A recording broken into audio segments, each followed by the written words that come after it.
Well, hello, friends and neighbors. John, your whiskey neighbor here, and welcome down the Whiskey Nook. It's another Saturday. I still have a couple of ryes on the shelf that I want to talk to you about. Today I'm going to look at a couple, actually quite different ryes. They're both pretty local to Alberta, so I apologize to anyone tuning in outside that area because I don't know if you can get these. But the first one we're going to look at is a craft release, right? This is a small craft distillery, Elk Island Spirits Co, just east of Edmonton. And this says Ross Creek Rye, 100% malted rye. Very interesting.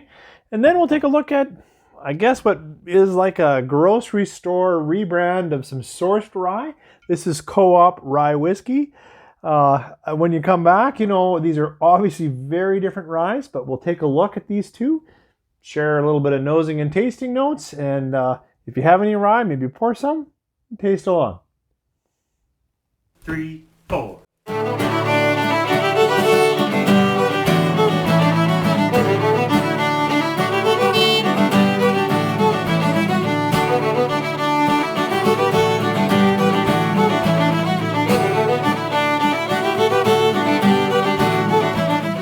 All right, thanks for staying with me through the break. As I said, we're going to look at a couple more ryes, a little bit local to Alberta, and likely very different. This first one from, Elk Island Spirit Company, I don't know enough about them. I know they're kind of in Sherwood Park area, just east of Edmonton, and I think I talked to them at a farmer's market before COVID, just sampling some of their early releases.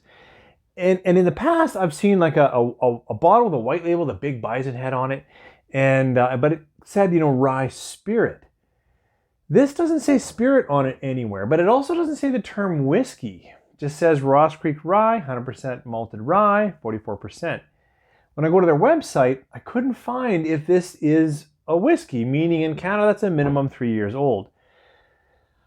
Instead, they talk about spirit, they talk about, barrel-aged spirit, and I tend to think that while this looks beautiful, that this is not yet rye whiskey, so that it's less than 3 years old. But let's talk this liquid. Let's see what we get. Nose, palate, see if it's any good. It's a very unique nose. It's quite sweet up front. There's a little bit of mulled spices or baking.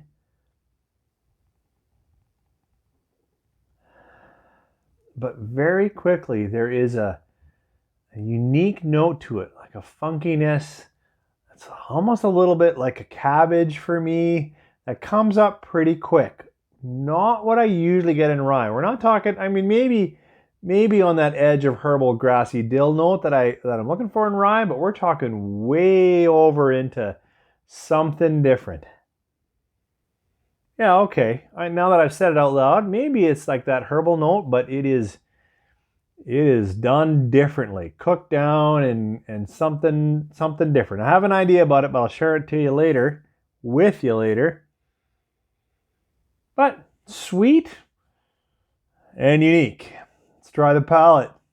Cheers.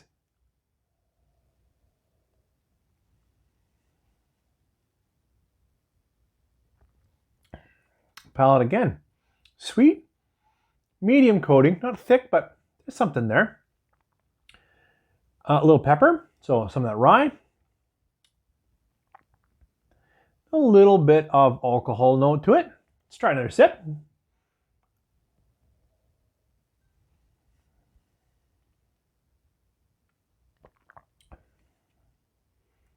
Now I get a little more spicing. I can get a little more pepper, a little more almost a cinnamon, so it's kind of starting to perk up. It still has kind of a weird kind of sourness in the palate. And the finish is very thin. Very thin. So I think you can get a sense that I'm not in love with this rye, whether it's rye spirit or rye whiskey. It's unique.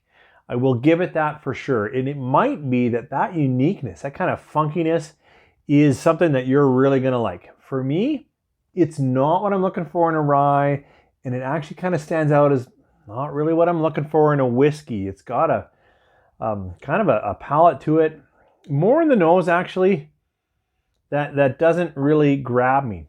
And I think I might know what it is, aside from possibly that it's extremely young.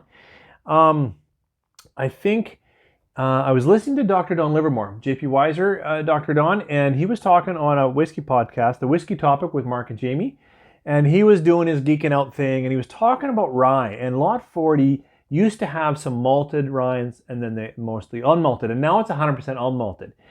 And he was talking about that how malted rye can have, depending on how it's put together, this dimethyl sulfide, which in his experience was, a little onion, little garlic, little kind of, that kind of vegetable note. And I had already had this open. It doesn't look like I've been in it long, but it's actually been open for a while. Taking small sips for a little while, trying to get to know it. And I heard that, and later that evening, I poured a little bit of this, and I think that's a big part of what I'm getting here. That dimethyl sulfide, that real funkiness, kind of cabbage, onion, garlic, definitely on the nose.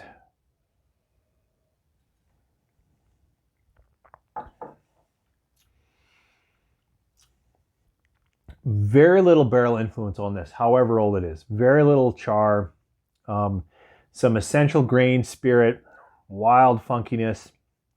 On the end, or the long finish, or now that I've had a few sips, I get a little bit of an interesting anise or black licorice, which is interesting. Like I just said, that kind of neat.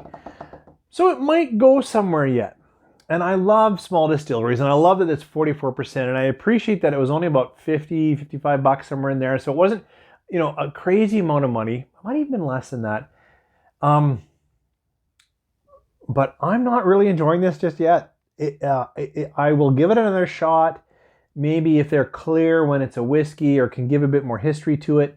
But at this moment, always just my taste. But that funky weirdness, maybe dimethyl sulfide, I don't know what it is, or youth, doesn't come together in a great experience. And I would give this like under 3. I'd give it a 2.5 star. It's not hitting what I'm looking for in a whiskey. Sorry about that, guys. I know it's a struggle to get off the ground as a micro distillery, but it looks great, just not what I'm looking for. Let's talk Co-Op Rye. Now, this rye comes in with some pretty low expectations. Picked it up for $15 Canadian. Obviously, I'm not expecting a lot. And there's really not a lot of information, although it did say here, Co-Op Rye is from the Minhas micro distillery, Monroe, Wisconsin. So that's okay. 40%. And I wrote these guys and I said, can you give me any more information? And they did. So really cool. They wrote back and said, well, we talked to our distributor, or the person who sourced it for us, and it's a 95% rye, 5% malted barley. So 95 Phi, just like a lot of MGP and whatnot, and aged in ex-bourbon. Now, they didn't say how long, and it doesn't say straight rye.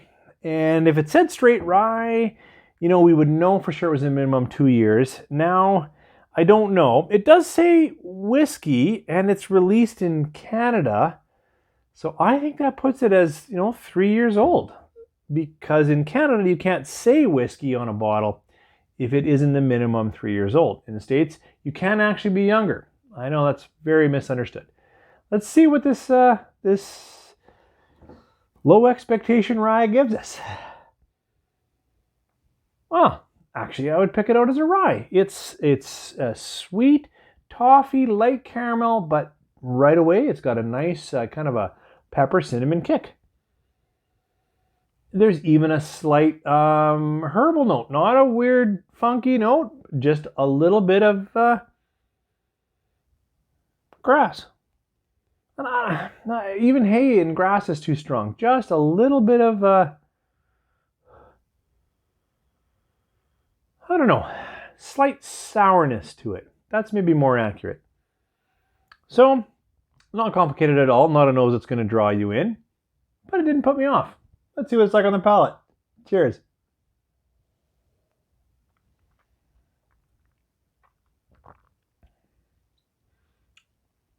It's quite thin on the palate. Kind of, as soon as you swallow it, it feels gone. But again, it's a sweet toffee. A little bit of cracked pepper. Very light cinnamon. It's not that spicy, actually. Thin. Better go in again, see if I can get any kind of casking or wood off it.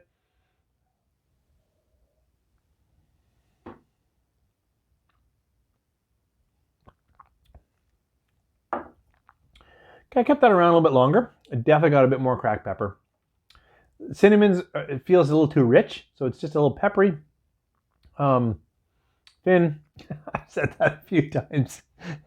You know, I can't complain. 15 bucks Canadian is an incredible price, but this is not a whiskey in any way designed, or I think marketed or sold to be, you know, enjoyed in a Glencairn where you can nose it and taste it and think about it. There's very little layer going on here. I'm getting almost no oak or wood. It's thin, it's light. Would it add alcohol to a Coke and do a Rye and Coke? You bet. And I think that's what it's designed for. Kind of disappointed in my ryes today. You know, I had hopes for this micro distillery to bring me something like, oh, I found a hidden gem. This is not singing my tune. And this co-op, I mean, I'd also keep it for different reasons at 2.5 stars. It's not going to put anyone off. It doesn't have any strong flavors like this one that maybe you love or maybe you'll hate. It's just there. And I didn't expect much more than that. You know, thanks for joining me down here in the basement for this Saturday. I think I need to, I'm going to wait on any more rye, and I think I need to shift back into after Irish. Maybe we'll go into bourbon or Scotch. I'm not sure yet where I'll go, but I think I need to shift off some rye. Hope you guys have a great weekend, and we'll catch you maybe on Sunday. I hope to have a bit of time on Sunday, and I've had another person ship me a whole bunch of samples, so hopefully I get some time to do that with you guys. Take care.